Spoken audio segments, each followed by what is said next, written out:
Hi everyone, it's Vicky here, and today I'm playing with Bibi's new collection, Bibi's Hummingbirds for Spellbinders.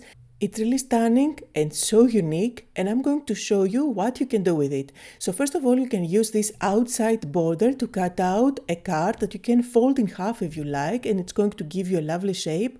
However, I'm going for a really big card today, as I'm using the set to create my mom's Happy Mother's Day card. The card I'm going for is not one that you can mass produce, it's something for a very special occasion, especially for your mom. So you get in the set this beautiful lace looking background, and there are other dies that you can build the designs on top of them. I'm going to show you exactly what I mean. So first of all, I'm going to use this big die to create a shaped card. So the card base is going to have a beautiful border, really unique. And I'm going to show you two different ways that you can go with that. So here is a letter-sized white cardstock that you can score at half. That's at 5.5. And you end up with a really big card base that you can use. Now, if you place that die on top of it and leave it a little bit outside, you will end up with a card that folds on the side and still has that beautiful border. However, I'm going to take a different approach. I'm going to cut out this panel twice, and it fits twice on top of a letter-sized cardstock, so no issues there at all. These are the two panels that I end up having, and these are going to create my card base. For that, I'm going to place one of the panels on top of my scoring board, and I'm going to score at the top at 1 inch, and then I'm going to stick one on top of the other by adding glue only on that little flap that we scored. And if you notice, I like to go with liquid glue for that part, just because I can add glue on all the bits and pieces of that cutout shape, plus it allows me to slide the panel one on top of the other until I get the perfect alignment. You end up having a beautiful shaped card, really big, it really makes a statement, and I like that for a Mother's Day card. So now let's play with the rest of the dies to embellish the card front. So I'm starting with a deep green cardstock, and I'm going to just score it at half so that I can cut out two panels. So on one of the panels I'm going to use only the outside border to cut out a panel, while for the other one I'm going to use both of them one inside the other. Just secure them down with some low-tack tape to make sure that they're not going to move, and also keep in mind that this is quite of a big die. If you want, you can add a metal shim or maybe an extra cardstock to press it really good. I did run it a couple of times through my machine and I had no issues at all separating everything. So you will end up with this beautiful lace looking panel that you can just stick on top of a card base with a contrast, and you have the card ready to go. It looks just gorgeous. However, I'm going for a tone-on-tone design today, and I'm going to show you how I'm going to help all that beautiful design to pop against my background. So that's what I'm going for today. You can see I have cut out the other panel as well. And now I'm going to do a little bit of an inking on this one by using dark black ink.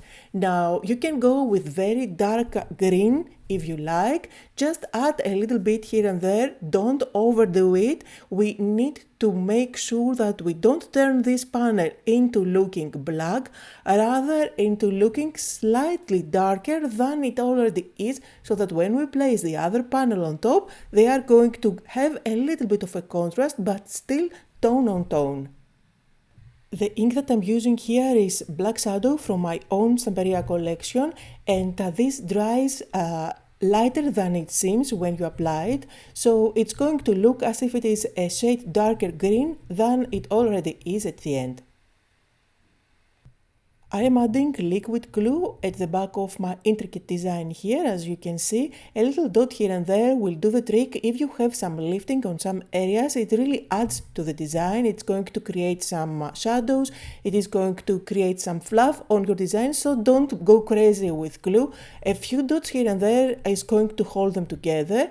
Or if you want, you can definitely add some double-sided tape before you run it through your die cutting machine, which is going to ensure that it's going to lay completely flat on your panel. So here I still have the tone-on-tone look, but you can almost see what is going on that intricate design. Now with the rest of the dies we are going to enhance the designs, so I'm going to cut out the flowers, the leaves, as well as the hummingbirds out of colored cardstock. So here I cut out the flowers, I cut them out from white cardstock and I'm going to embellish them with the centers that I cut out with gold cardstock. As you can see, just to add some extra something, I did add a little bit of inking with yellow. And now I'm going to show you how I put together one of the flowers, and you will find that this design repeats 3 times. So first you need to stick the center, then on top of that stick this piece, covering up a little bit of the center, so it looks as it's coming from the inside of the flower, and then the bottom part of the flower. And you will find that they fit perfectly on top of the intricate design underneath, so there is no guessing at all there. You know exactly where you're supposed to stick all the pieces. I'm going to repeat the same process for the other 2 flowers. And then there are some buds too. Again, I cut them out from white. You can go really colorful if you like. I went with white for all my flowers and I just inked up their bases with yellow for all of them. Then there is a bunch of leaves that I cut out using a cardstock that is lighter in color. However, I do ink it up a little bit on one side of the leaf, just to give that extra something on the card. You can definitely go just by die cutting with no inking at all, but again remember, this is a card that I'm making as a card maker to my mom, so it has to be really special. And after sticking down all the leaves, we now move on to the stars of the show, which are the hummingbirds. Now for those I went with combination of blues and aquas, as well as gold for the beak and a little bit of orange for the head. Again, for all the parts I did a little bit of inking with a slightly darker color, just to add that extra shadow. And then you just put together the birds on top of your panel. However, keep in mind the correct order. Ask me how I know. It's better to stick first the tail and after the main body.